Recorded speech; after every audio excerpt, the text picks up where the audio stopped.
absolute favorite things in a horror book isn't a trope or a jump scare or anything like that. I love a horror book that just completely takes you by surprise. Something that I love, which I could literally write an entire thesis about in horror, is authors' penchant for playing around, trying something new, doing something just completely different than anyone else. And I know that we are not as unique as we purport ourselves to be, just as humans. If you've had a thought, other people probably have had it too. But I do feel like these books that I'm going to suggest to you are going to be horror books that you will truly find to be so completely unique from any other horror book that you've read. So let's just go ahead and get started.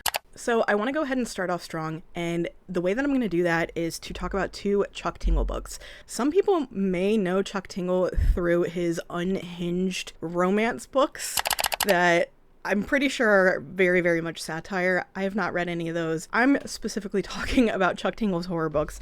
I have Lucky Day and Bury Your Gaze, and I'm going to talk about both of those separately because they are both very, very unique, even from each other. So Bury Your Gaze is a horror book that's following a main character who is a writer for something like WB or CW or whatever it became, and he has these 2 characters in, I don't know if it's like a crime drama, I can't remember exactly what it is, but they're 2 women and they are together. And the executives decide that they will only continue the show that he is writing, that he is, I think, the showrunner for, if he kills off his characters. So this literally goes into the Bury Your Gaze trope. If you're not familiar with it, I'm going to put it on the screen. You can pause it if you want to read. It's a lot to explain, but it's something that once you notice it, you can't stop noticing it in books or movies or any sort of media. So he says no, basically says fuck you, and just completely goes on his own.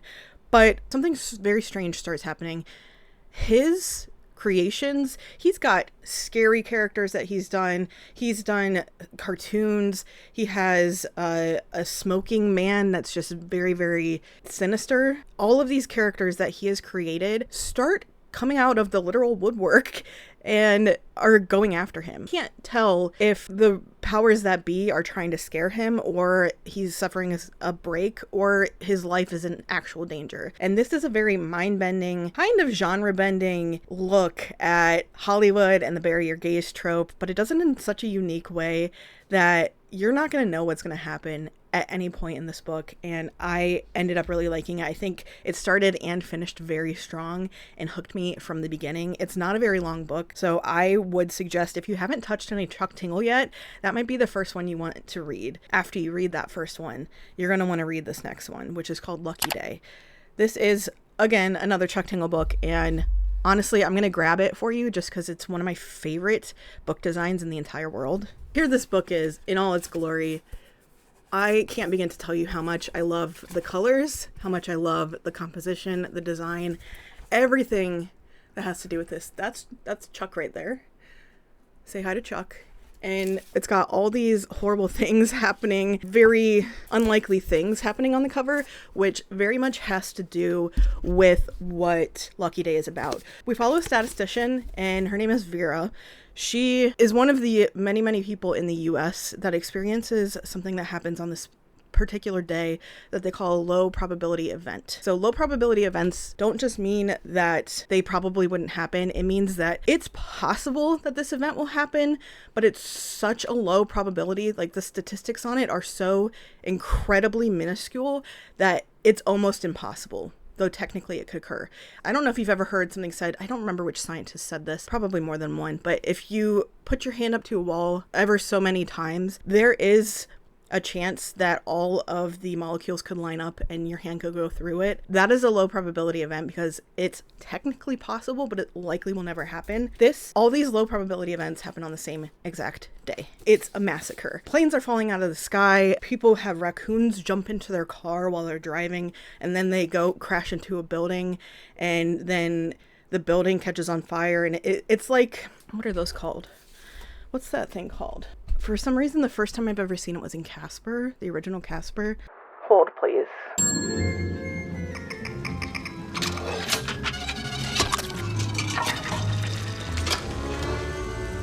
Rube Goldberg machine. If you're curious to what I Googled, I said machine that makes one thing happen after another. So that's where I'm at today. Basically, it's like a giant Rube Goldberg machine of low probability events that cause mass death. I think mostly in the US.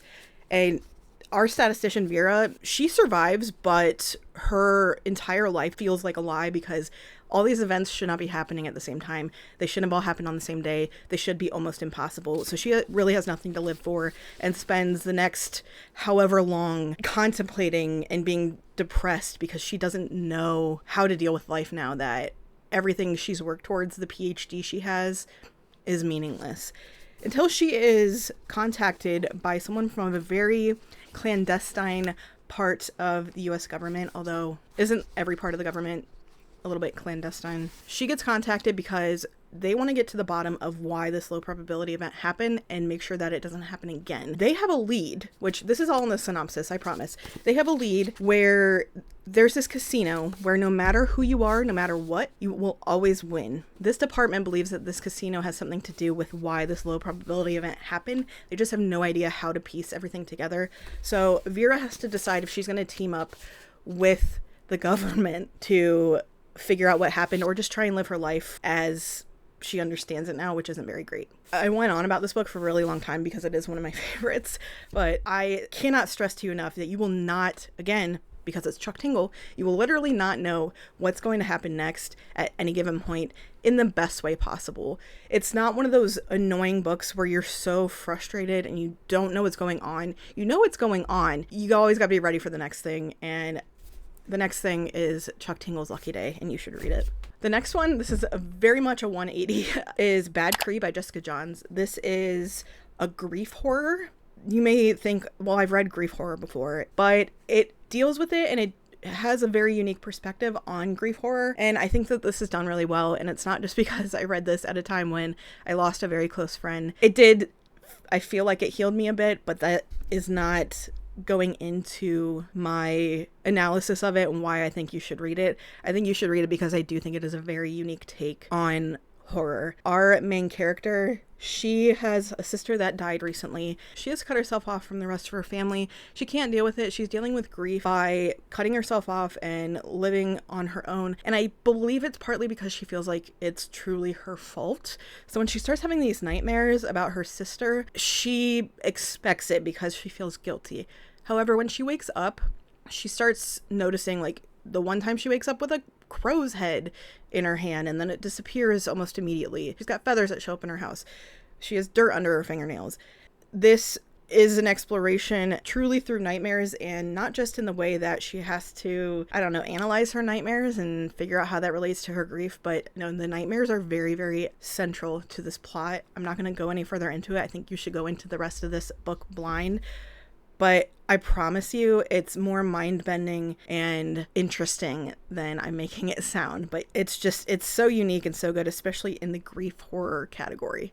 And I've read a lot of grief horror. The book that I'm going to talk about next is the book that actually inspired this video idea for me. This is a book called When the Wolf Comes Home by Nat Cassidy. This is my first Nat Cassidy I've ever read, which is, I feel like it's a lot to live up to for the rest of the Nat Cassidys. I haven't read anything else by him yet, but I have all the trust and hope in the world that I will like them, because When the Wolf Comes Home, you're going to feel going into this book that it's a typical werewolf horror story, and it is absolutely so much more than that. I can't even begin to describe it to you.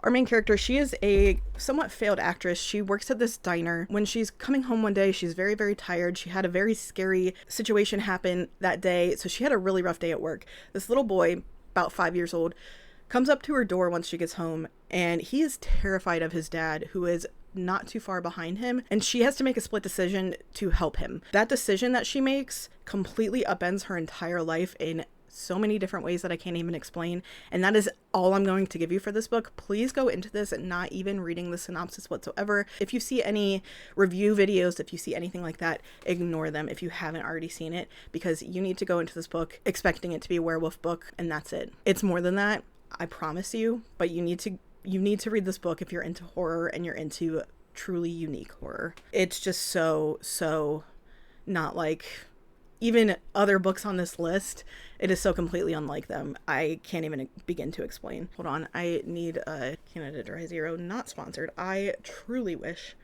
Fruit Splash Supremacy. The next book is kind of hit or miss, but I feel like if you're a deconstructed anything, I'm a deconstructed Catholic. I grew up Catholic, don't believe in it, not Catholic anymore.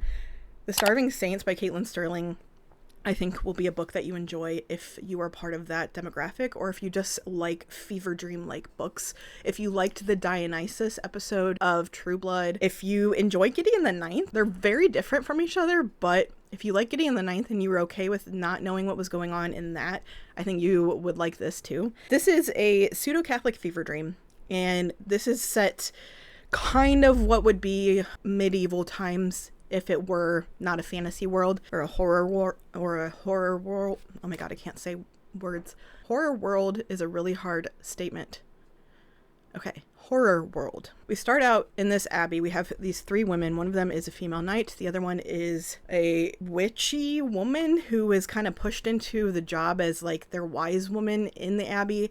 And we have a disgraced princess, I think. She ends up hunting rats for food and to sell. So she's disgraced. There's a woman who's kind of pushed over in the corner and realizes she kind of has magic and helps the people of the abbey. Our knight, who feels very, very honorable and wants to protect King and everyone in this abbey. They've been under siege for 6 months. They're running out of food. They're literally starving. So the saints that they worship at this abbey just happen to walk in one day and are like, hey, all you gotta do is keep worshiping us and let us do our thing here, and we'll make sure all these problems go away. You're not gonna be starving anymore. The other kingdom isn't going to be laying siege to you anymore. All you need to do is trust us and listen to us. And these people are primed to do so. But these three women that I'm telling you about think this is a little bit too easy. They think this is a wolf in sheep's clothing.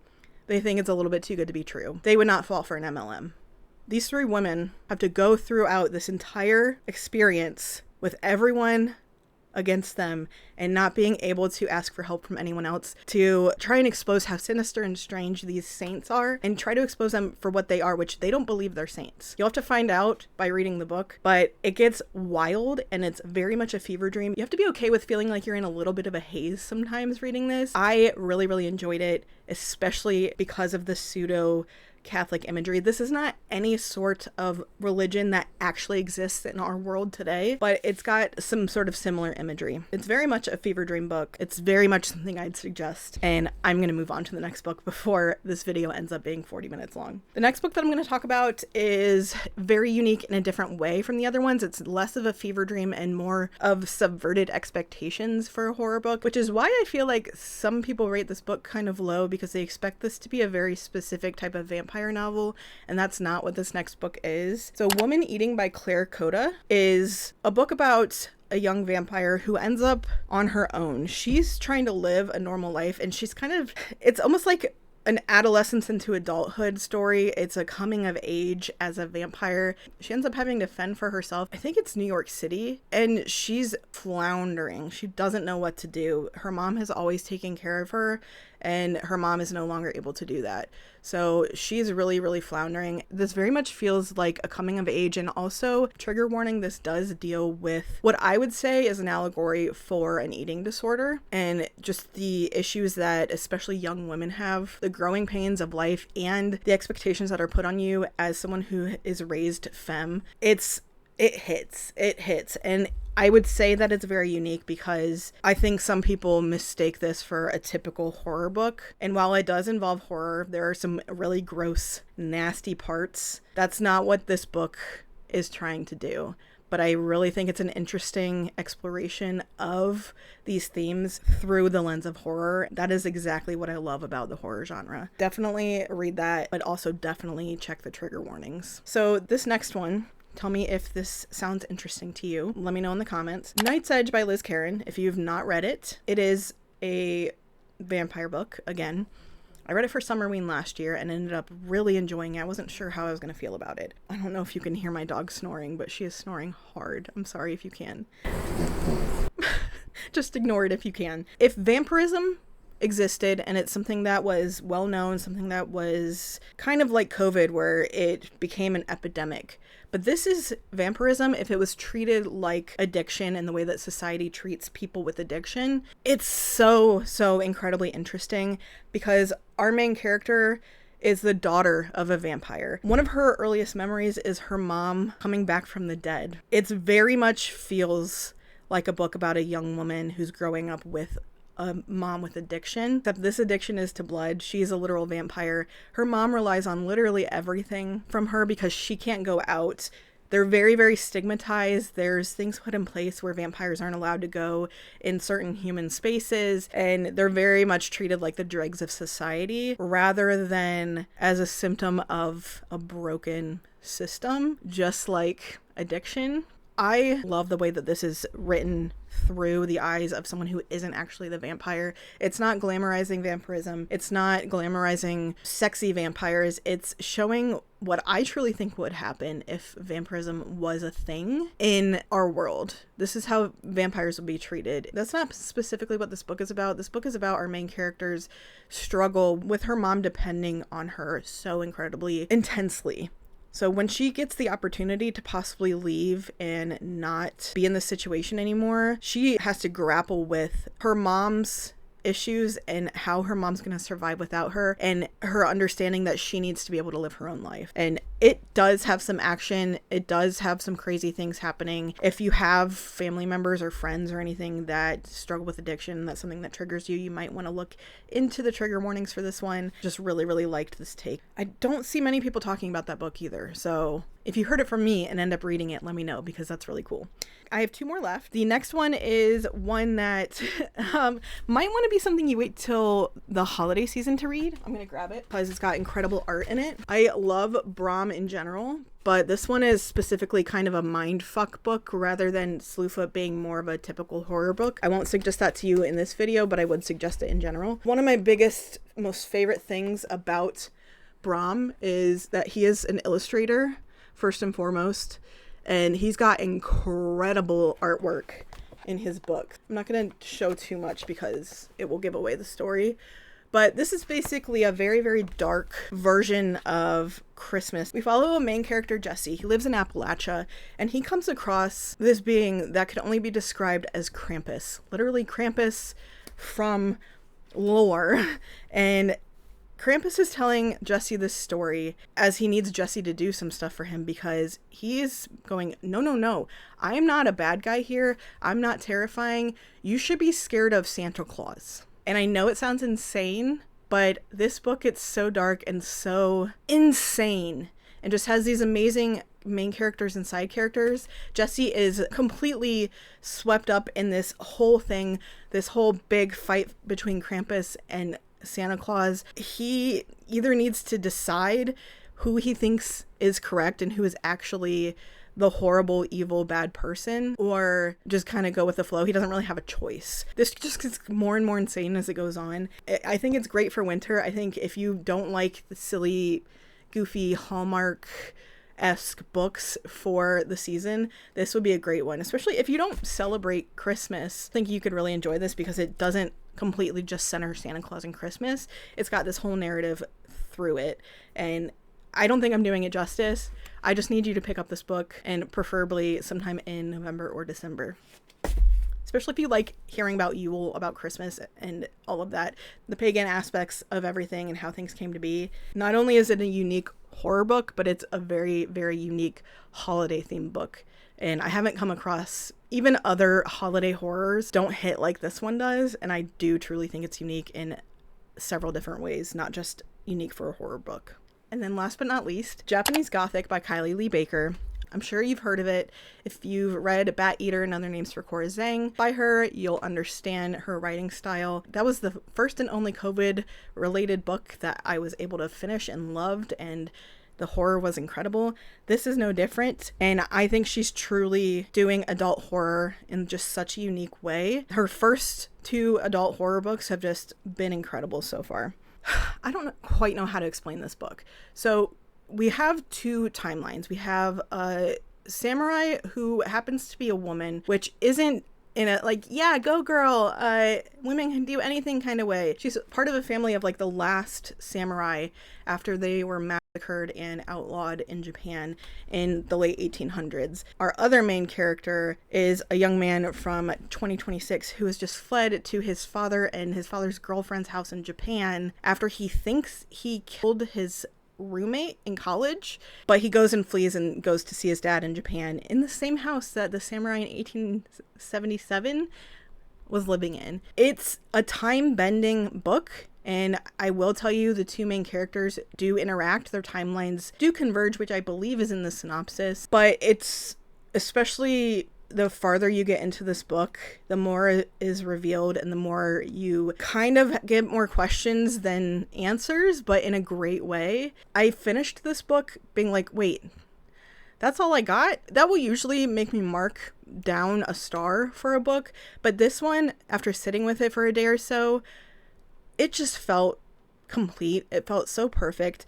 Kylie Lee Baker, she does such a good job at weaving in her heritage and the idea of family and obligation. Kylie Lee Baker is very much able to put the reader in the mind of this young kid, and she's not even part of this group of this main character, which I think is really interesting, and I think she did really well. And then Sen is a female samurai. She's the daughter of one of the last samurai, and she has a lot of family obligation that she has to deal with. But there's this whole situation where they're both trying to figure out what's going on in this house because they shouldn't be able to contact each other. And it's not like a silly, goofy time where, oh, it's time travel, it's fun. No, this is intense, and it gets deeper and deeper the farther you go in this book, and I think that you will love it if you love, like I said, truly unique, interesting, never been done before horror. So on that note, that is the last book that I'm going to be talking about today. Let me know if you want anything else like this, especially with horror. I have so many different ideas for book videos. If you want any more recommendations or any specific types of recommendations, let me know. I will see about putting them in a video. But otherwise, make sure to like, comment, please subscribe if you liked this. I have so much more coming your way, and I'll see you guys in the next video. Bye!